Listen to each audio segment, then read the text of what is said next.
देखिए, भारतीय जनता पार्टी ये मान चुकी है कि इस राज्य में हम पूरा लोकसभा हार रहे हैं और स्वाभाविक तौर पे इसलिए इस तरह का साजिश, इस तरह का भ्रम जो है भारतीय जनता पार्टी के द्वारा उत्पन्न किया जा रहा है। कि आप ईडी से भी पूछें कि क्या उन्होंने सम्मन जारी किया है, और ना तो कोई नोटिस आया, ना तो मेल पे कोई नोटिस है, और ना ही किसी डाक के जरिए कोई नोटिस है, ना तो ईडी ने इसकी पुष्टि की है।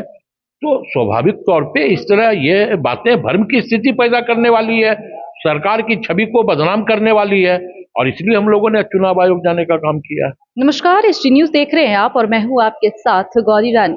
25 मई को रांची के लोकसभा सीट पर मतदान है। ऐसे में चुनाव का प्रचार फिलहाल थम चुका है, लेकिन राजनीति बयानबाजी अब भी तेज है। आरोप प्रत्यारोप का दौर अब भी जारी है। हमारे साथ इस वक्त कांग्रेस के प्रवक्ता राकेश सिन्हा है। आज इंडी गठबंधन का एक प्रतिनिधि मंडल निर्वाचन आयोग पहुंचकर बीजेपी सांसद और गोड्डा से प्रत्याशी निशिकांत दुबे के खिलाफ शिकायत दर्ज की है। क्या कुछ पूरा मामला है, हमारे साथ राकेश जी जुड़े हैं, सीधे इनसे जुड़ते और जानते हैं। आज फिर आप लोग एक बार निर्वाचन आयोग पहुंचे शिकायत लेकर। देखिए, जिस प्रकार कल गोड्डा लोकसभा के भाजपा प्रत्याशी और सांसद निशिकांत दुबे जी ने एक पत्रकार मित्रों को संबोधित करते हुए कहा कि कांग्रेस के मंत्री बादल पत्रलेख और झारखंड मुक्ति मोर्चा से मंत्री अफजुल अंसारी के ऊपर ईडी का सम्मन हुआ है। तो ये किसने बताया उनको, निशिकांत दुबे जी को? ये एक भ्रम की स्थिति वो पैदा करना चाहते हैं, क्योंकि दोनों लोग संथाल परगना से आते हैं, एक जरमुंडी से आते हैं, दूसरा मधुपुर से आते हैं, और संथाल परगना में चुनाव चल रहा है। तो ये बयान उनका चुनाव को बिल्कुल प्रभावित करने वाला बयान समझा जा रहा है।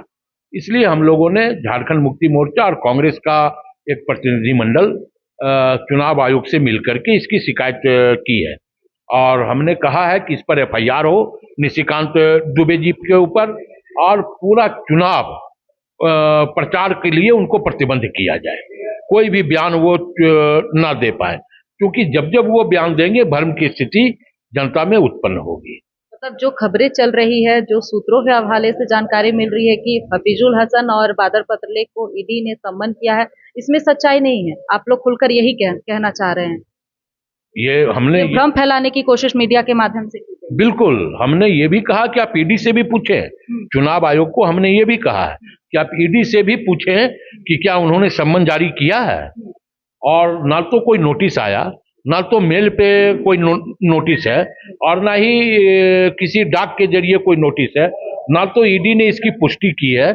तो स्वाभाविक तौर पे इस तरह ये बातें भ्रम की स्थिति पैदा करने वाली है, सरकार की छवि को बदनाम करने वाली है, और इसलिए हम लोगों ने चुनाव आयोग जाने का काम किया है। क्या लगता है, इस तरीके की क्या साजिश रची जा रही है ताकि जो लास्ट जिस तीन फेज में जिस 3 सीटों पर चुनाव होने हैं, तो क्या लगता है वहां पर समीकरण बिगाड़ने की कोशिश की जा रही है क्या? बिल्कुल, देखिए, भारतीय जनता पार्टी ये मान चुकी है कि इस राज्य में हम पूरा लोकसभा हार रहे हैं, और स्वाभाविक तौर पे इसलिए इस तरह का साजिश, इस तरह का भ्रम जो है भारतीय जनता पार्टी के द्वारा उत्पन्न किया जा रहा है।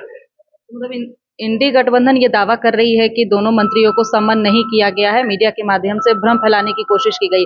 लेकिन पिछले जितने भी मंत्रियों को सम्मन किया है, तो हर बार इंडी गठबंधन का यही कहना था कि सम्मन नहीं किया है, लेकिन बाद में वो सच साबित होता था। तो हो सकता है इसमें भी कुछ सच्चाई निकले, और इसी आधार पर निशिकांत दुबे जो भी होता है उससे पहले वो ट्वीट करते हैं और कहीं ना कहीं वो सच साबित होता है। नहीं, जब भी पिछले सम्मन हुए हैं, हम लोगों ने कभी सम्मन का खंडन नहीं किया है।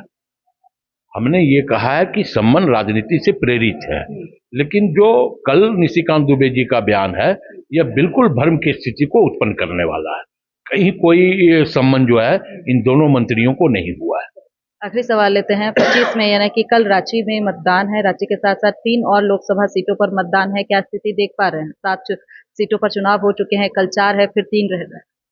देखिए, राज्य के 2 चरणों के चुनाव इस बात को साफ प्रदर्शित कर दिया कि भारतीय जनता पार्टी साफ। कल के जो चुनाव हैं उसमें भी भारतीय जनता पार्टी पूरी तरह जनता के द्वारा नकार दिए गए हैं। रांची थोड़ा सा टफ सीट लग रहा है क्या, क्योंकि बीजेपी का 2 बार से वहां पर सिटिंग सांसद रहे हैं, और जिस चेहरे को कांग्रेस ने इस बार उम्मीदवार बनाया है, तो कहीं ना कहीं समय कम मिला है उस उम्मीदवार को जनता तक पहुंचने में। नहीं, देखिए जनता जागरूक है, और जो हमारा प्रत्याशी है यशस्विनी सहाय, वो बिल्कुल पढ़ी लिखी हैं, महिला हैं, शिक्षित हैं, और इस देश में युवाओं की संख्या ज्यादा है। जो युवा की एक भावना है, उस भावना को अगर कोई समझ सकता तो वो युवा ही समझ सकता है। तो जब युवा प्रत्याशी होंगी तो स्वाभाविक तौर पे युवाओं की आवाज जो है वो संसद में बनने का काम करेंगी, संसद में बनने का काम करेंगी। तो हम ये कह सकते हैं कि कहीं से भी टक्कर भारतीय जनता पार्टी के साथ हमारा नहीं है। हमारा प्रत्याशी भारी मतों से विजय हासिल करेगा। के लिए तो हमारे साथ इस वक्त बात कर रहे थे कांग्रेस के प्रवक्ता राकेश सिन्हा, जिन्होंने तमाम मुद्दे पर अपनी बात कही। मैं गौरी रानी, देश न्यूज के लिए रांची।